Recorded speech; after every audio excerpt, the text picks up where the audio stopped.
Introducing the basic concepts of monitoring and evaluation. In this video, we will talk about an easy way to tell the difference between an input, activity, output, outcome, and impact. A fun way to visualize these concepts is to imagine someone walking on a beach. He sees a bed of rocks and thinks it would be a good idea to throw rocks in the water. The rocks represent the financial, human, physical, and material resources that are available to the organization.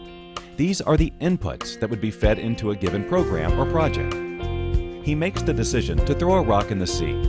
The act of throwing the rock represents the activities of a program. Once the rock hits the water, they make splashes. The splash is the immediate effect of the activity of throwing the rock. In other words, the splash represents the outputs and is the immediate result of the completion of program activities. Outputs are the products and/or services which results from the completion of activities.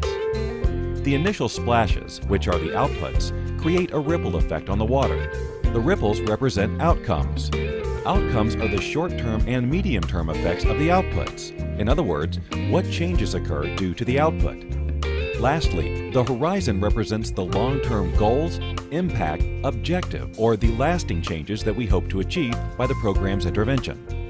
It is the result of all the activities, outputs, and outcomes that achieves the goal. So, to summarize, inputs are the financial, human, technical, community, and local resources. Activities are what is done with the inputs, that is, the actions, processes, events, tools, meetings, and trainings. Outputs are the tangible products of the program activities. They are the deliverables, such as policy papers drafted and schools built. Outcomes are what the project expects to accomplish at the beneficiary level.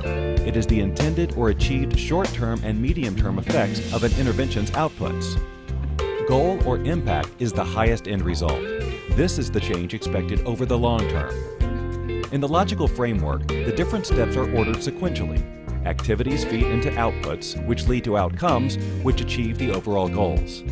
To give a practical example, in a sexual reproductive health program, the human and financial resources are committed to carry out trainings and marketing campaigns on sexual reproductive health that will lead to increased knowledge in this area.